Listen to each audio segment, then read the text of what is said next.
Hi, I'm Angelique Espinoza with a Boulder Chamber view on Boulder's energy future. The Boulder Chamber vision for Boulder's energy future is one that supports a vibrant, prosperous Boulder. We have a very diverse membership, and so we strive for balance.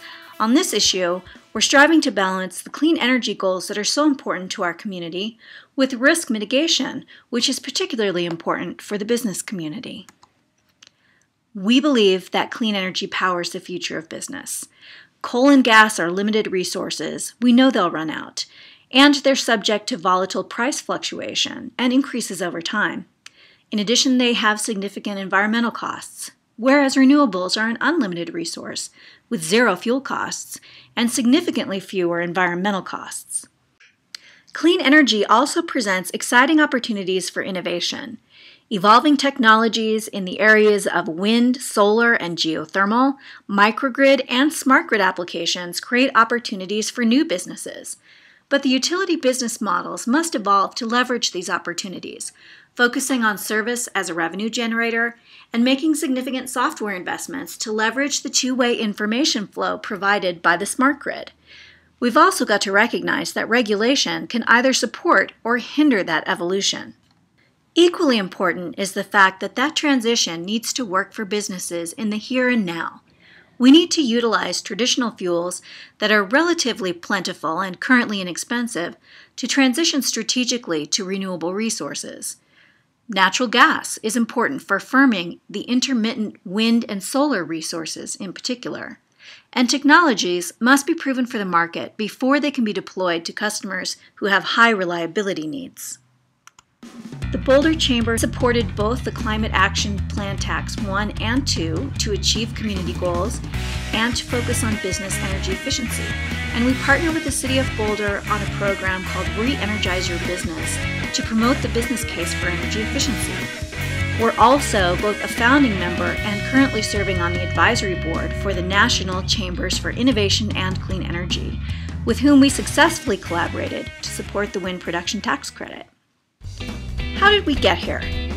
Well, Boulder's an informed, committed community that cares deeply about our environment, and that includes the business community. For many years, dedicated citizens have researched options for greening Boulder's energy supply and reducing our carbon footprint. Ballot Measures 2A and 2B were developed to authorize the City Council to explore municipalizing the power supply and to fund the effort of that exploration. The campaign for those items engaged both skeptics and supporters in spirited discourse around the complex issues involved. The measure passed in November 2011, and the city launched a multi-year process drawing on community members, staff, and consultants to compile their report. We applaud the significant investment of time, effort, and expertise by the many people who participated, both before, during, and after the vote. Over the past 18 months, the City of Boulder convened several working groups of volunteers and consultants to compile options for Boulder's energy future. The complete report can be found at boulderenergyfuture.com and was presented as the Energy Future Municipalization Exploration Options Analysis Memo for Boulder City Council's February 26 study session. The voters required a threshold of comparable reliability with our current power service provider, a debt service coverage ratio that would ensure the bonds to purchase the assets could be repaid, and rate parity to ensure that we have competitive rates with our neighboring communities. The charter also required that the city make a plan to reduce greenhouse gas emissions and increase the amount of renewable energy in the City of Boulder's energy portfolio. The chart you see here is compiled out of data from that report and represents the three options for municipalization that have the greatest chance of meeting the charter metrics for reliability and rate parity. Each option was modeled for three scenarios: the best, middle, and worst case. In the best case, costs for acquisition of the utility infrastructure assets, stranded costs, and separation costs are assumed to be as minimal as possible. In the worst case scenario, of course, they are assumed to be the worst case, the most expensive. and in the middle case, it's somewhere in between. In the phase-out option, the city would continue to purchase Xcel's power mix for 5 years. In the low-cost scenario, the model run was done to achieve the lowest rates possible. In the low-cost no-coal option, the same was done except with no coal in the resource mix.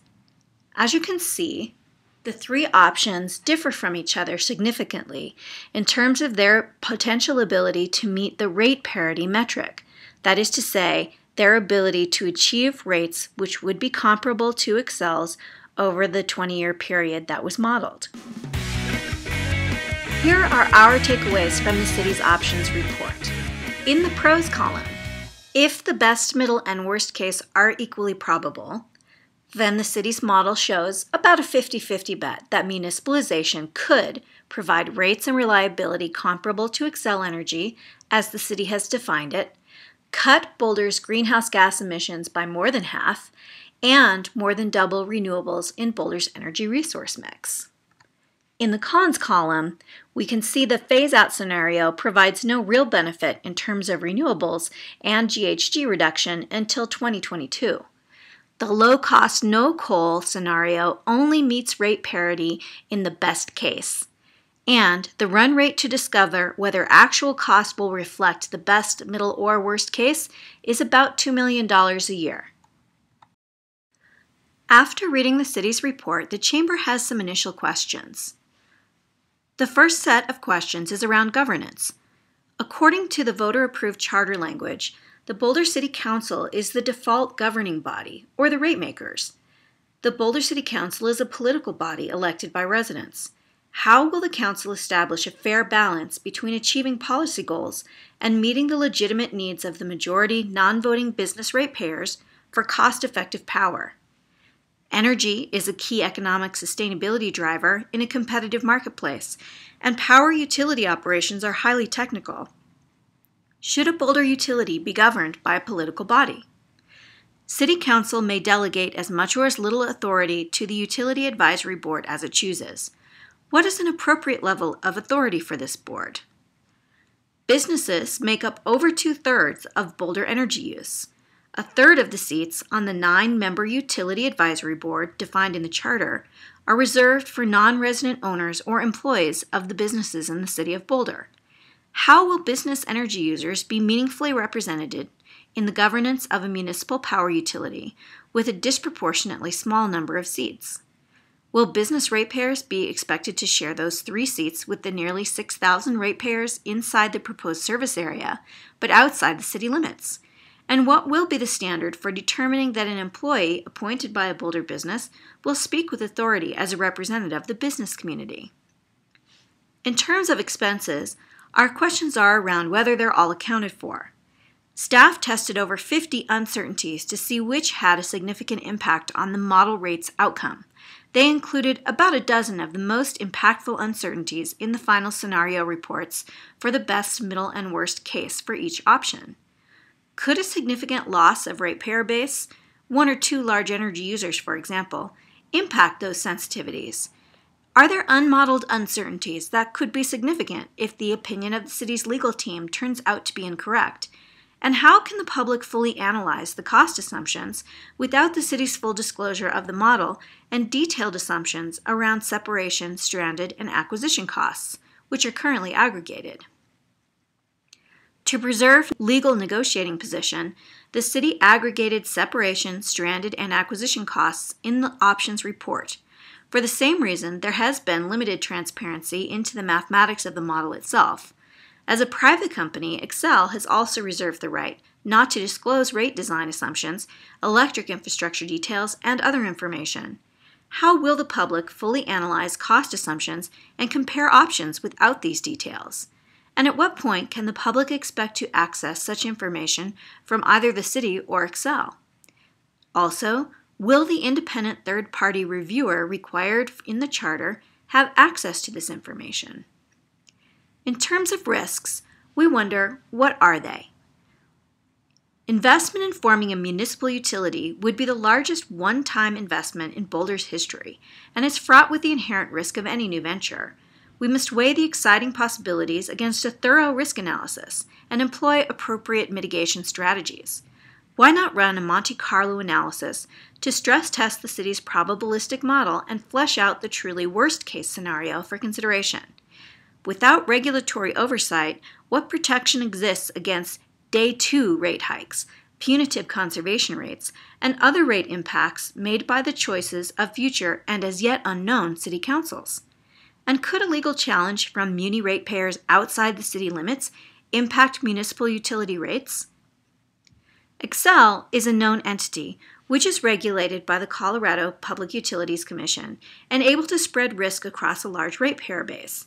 Risks remain, however, with continuing to have them as Boulder's energy utility provider.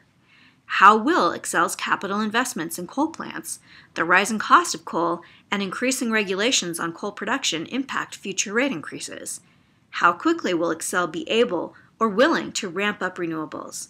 And what are the lost opportunities for innovation in clean tech and energy efficiency due to regulatory limitations and lack of local control? The Chamber's key considerations are rates, reliability, and renewables, risk mitigation through representation, and reasonable alternatives. Rates and reliability must be at least competitive with what Xcel offers our neighboring communities in order to ensure that Boulder remains an attractive place to do business. They must also be competitive both in the short and the long term. And as we said before, the future of business depends on significantly shifting our resource mix toward renewable energy and energy efficiency. Another key consideration is risk mitigation through representation. The city could mitigate the risk of rate impacts from a municipal utility through proportional ratepayer representation in its governing rate-making body. The city could mitigate the risk of legal action from non-resident energy users or others by committing to a vote of ratepayers in the utility service area before issuing bonds. And the city could mitigate the risk of lost opportunities through a robust exploration of a potential new partnership with Xcel that includes representative participants from across the community. The Boulder Chamber continues to promote a robust exploration of alternatives as well that would meet Boulder's clean energy goals with less risk and broader benefit. Our CEO, John Taylor, is participating in a joint city and Xcel task force to do just that. Some resources to refer to are the IBM Smarter Cities Boulder Report on Xcel's Smart Grid project and the city's white paper on alternatives. Here you can see just a few of the options presented in those resources. We recognize that some of these ideas have been long discussed, but we believe it's time for a substantive conversation, and we will work through the City Xcel Task Force to achieve real results.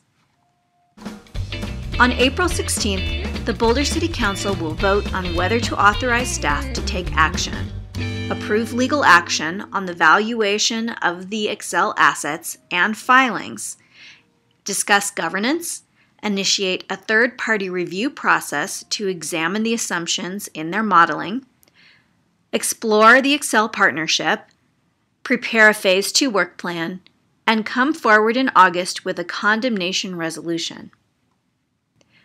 We appreciate the city's solicitation for feedback, and we look forward to staff's response on the variety of questions we've posed. In addition, we've identified 3 primary action areas. We request to participate in developing recommendations for a governance structure that will ensure appropriate oversight for rate setting and other utility decisions. We encourage all parties to engage authentically toward real progress on alternatives to municipalization that meet the community's goals with less risk, expense, and wait time. And we believe it is appropriate for the city to hold a democratic vote of those impacted before issuing bonds to establish a municipal utility.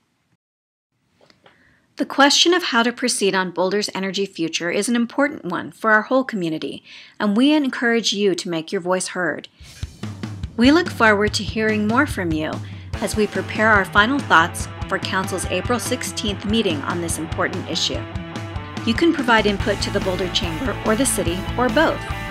Go to boulderchamber.com or boulderenergyfuture.com and check for our online comment forms, or use the information provided in this slide to contact me directly.